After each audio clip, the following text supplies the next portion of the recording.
에, 잠깐 영풍문고에 갔다 왔어요. 여기서 100m만 가면은 영풍문고예요.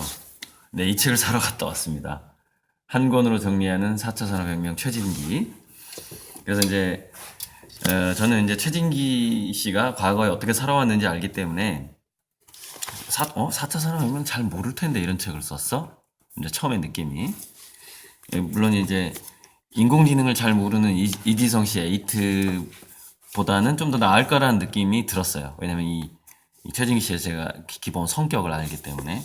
이게 아니면 다를까. 영풍문고에 서서 이제 이 책을 쭉 보면서 그러니까 4차 산업혁명에 대한 그 자료, 지금 현재 현황이 어떤가는요, 구글 검색이 훨씬 좋습니다. 이런 책을 쓰면서부터 이미 이 책의 정보들은 이제 옛날 정보가 돼버려요.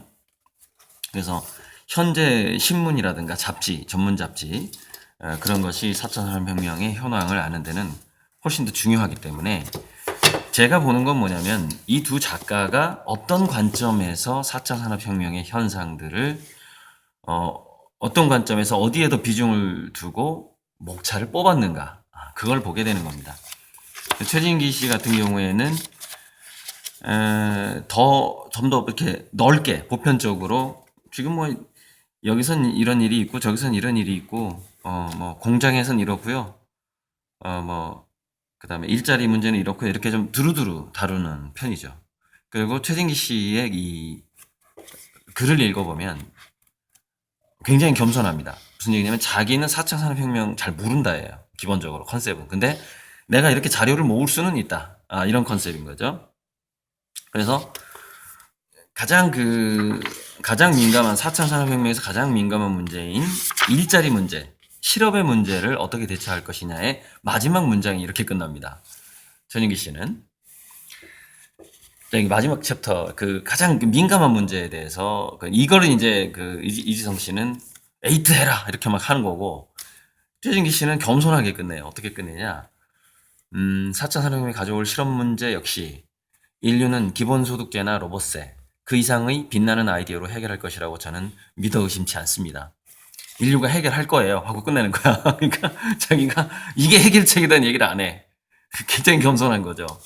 어, 그러니까 자기가 이제 어떤 기자처럼 정보를 모아서 리포터 역할을 하고 있다. 이 책에서. 그래서 책 제목조차 이제 한 권으로 정리하는, 자기가 정리했다라는 것 자체가 이제 리포트를 했다라는 느낌이거든요. 그래서 되게 솔직하고 겸손하고 그리고 자기가 모르는 건 모른다고 하고. 자, 이지성 씨 책하고 정반대의 의견이 이 책에가 있어요. 무슨 얘기냐면은 지금 미국 기업체가 채용을 할 때 대학 졸업장 대신에 무크 수료증을 요구하고 있어요. 무크에는 마이크로 학이라는 게 있거든요. 한 2, 3개월 만에 딸 수 있는. 근데 이것 자체가 디지털을 경험하지 않으면은 전혀 만날 수 없습니다. 왜냐면 무크가 SNS거든요. 매시브 온라인, 매시브 오픈 온라인 콘텐츠인가 그런데, 무크가. 매시브 오픈 온라인 코र्स네, 코र्스. 콘텐츠가 아니라. 그러니까 다양한 마이크로 학위를 딸 수 있는 코스가 엄청나게 집약돼 있는데, 지금 이제 기업에서 채용할 때 삼성도 앞으로 이 방향으로 갈 건데, 무크에서 마이크로 학위 몇 개나 땄니? 이걸 물어보는 방향으로 지금 가고 있고, 이 트렌드는 앞으로 15년, 최소 15년은 갑니다. 20년. 그래서 무슨 얘기냐면은, 어, 디지털 네이티브들이, 들에게, 함께 모여서, 이렇게, 노트북이나 패드를 보면서, 무크의 코스를 함께 이렇게 스터디 그룹이라고 그러죠. 스터디 그룹을 짜서 열심히 무크를 봐라. 이렇게 하는 게 지금으로서는 가장 현실적이고, 이 얘기를 한양대학교의 김창경 교수도 똑같이 했습니다. EBS 미래가는 큐에서. 지금은 뭐 이거 대학 다닐 게 아니라 스터디 그룹을 만들어서 무크를 공부해야 된다. 이 얘기를 김창경 교수도 했고요. 교육부 차관까지 했던 사람이에요. 김창경. 지금 교수하고 있을 겁니다. 어, 그래서 아무튼 전혀 무슨 얘기냐면 에이트하고 전혀 다른 얘기를 하고 있는 것이죠. 여기서는 디지털을 멀리하라. 자, 제목에서부터 인공지능에게 대치되지 않는 나를 만드는 법. 살짝 공포 마케팅이 벌써 시작을 하고 있는 겁니다. 내가 한 권으로 정리해 주겠어요 하고 대체되지 않는 나 이거하고 좀 약간 공포 마케팅이 시작하면서 그래서 이제 제가요 이 챕터 그러니까 파트 3 지금 읽을 시간이 없어요. 그래서 이건 사실은 예고편 파트 3을 내가 앞으로 읽을 거다라는 예고편이에요. 저는 한쪽도 아직 안 읽었습니다. 그러나 이 제목에서부터 제가 할 말은 생기는 겁니다. 마치 목차를 보고 이 책의 방향성을 파악을 했듯이 지금 뭐냐면은 그러니까 플랫폼의 후계자가 될 들을 위한 교육을 이 책에 썼다 이렇게 말씀드렸죠 제가. 그러니까 실리콘밸리의 자녀들을 위한 교육책을 썼는데 정작 실리콘밸리의 자녀들은 이 책을 읽을 필요가 없는 거죠. 그러니까는 이 책을 읽을 필요가 없는 사람들에게 책을 팔고 있는 거죠. 네, 제가 그렇게 간단하게 요약을 했는데 자, 지금 최진기 씨는 무쿠를 공부해야 된다라고 주장하고 있고, 무쿠를 해야 된다. 마이크로 학위를 따야 된다. 그리고 대다수가 거의 중론이에요. 거의 지금 대학 교수들은 글쎄 중론이라 하면은 75% 이상이겠지만 제 생각에는 90% 이상은 그 대학 교육의 한계를 깨닫고 자기 학생들에게 무쿠를 공부할 자유를 주고 있죠. 자유를 주고 있는, 그렇게 알고 있는데, 제가 디지털을 차단하라라는 이 제목을 목차에서 처음 봤을 때 딱 느낀 게 제가 메모해 놨죠. 우리 이제 1970년대생들이 X세대인데 X세대는 아날로그하고 디지털의 교차기에 초등학교를 보내고 했던 대학교까지 보냈던 그러니까 제가 군대 갔다 오니까 수강 신청이 컴퓨터로 바뀌었더라고요. 군대 가기 전에는 1992년까지 군대 가기 전에는 수강 신청이 종이 신청이었는데 갔다 오니까 2년 만에 컴퓨터로 바뀌면서 진풍경이 벌어지죠.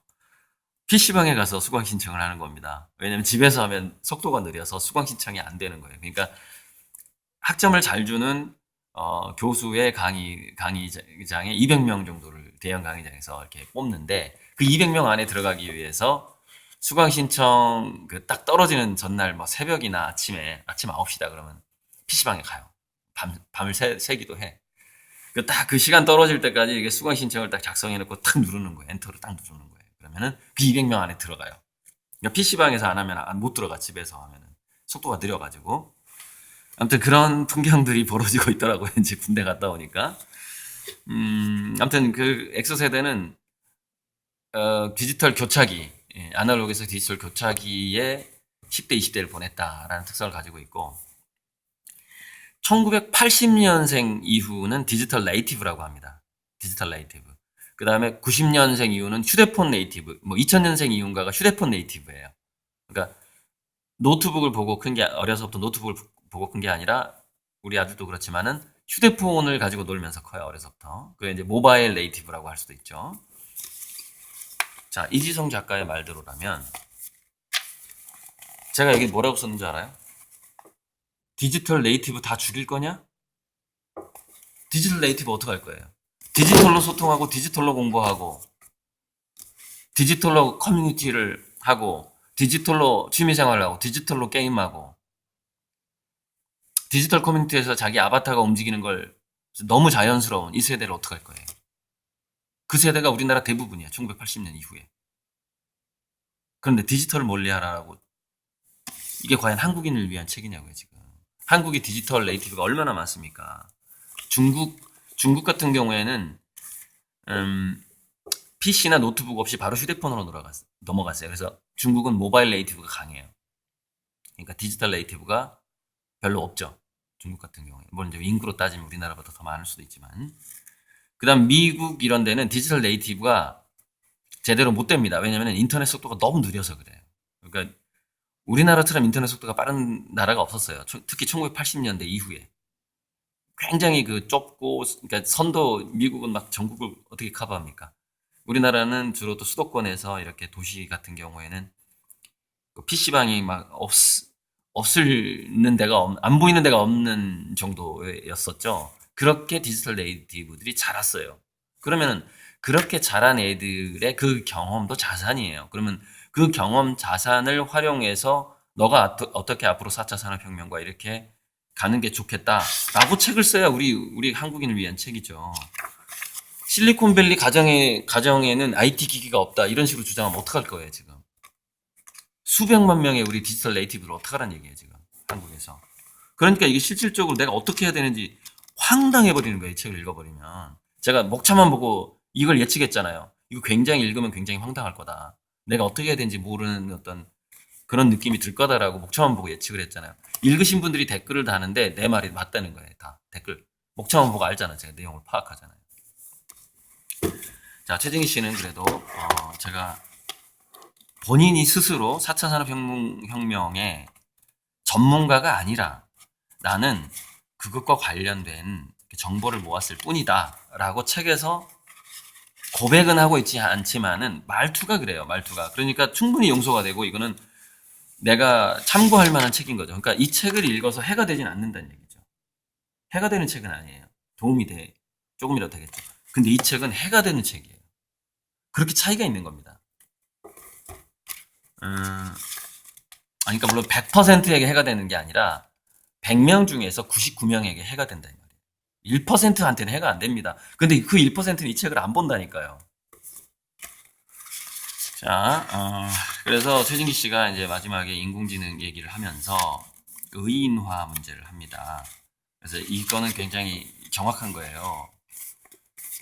인간은 그 캐스터웨이라는 영화에서 배구공을 의인화해서 친구처럼 대화를 나누거든요. 자기 안에 그 또 하나의 인격을 창조를 해내죠. 그래서 어린애들이 소꿉장난 하듯이 하지만 진짜 이제 그게 진짜가 돼버려요. 상대방에게 영혼을 더 씌우는 거죠. 인간이 스스로. 인간이 어떤 창조주의 기질을 갖고 있기 때문에 그렇습니다. 그래서 인공지능과의 사랑에 빠질 수 있겠는가로 끝내요, 이 책이. 근데 최진기 씨는 인공지능하고 정말 사랑에 빠질 수 있고 진정한 감정을 느낄 수 있다라고 얘기를 합니다. 이게 맞는 거죠.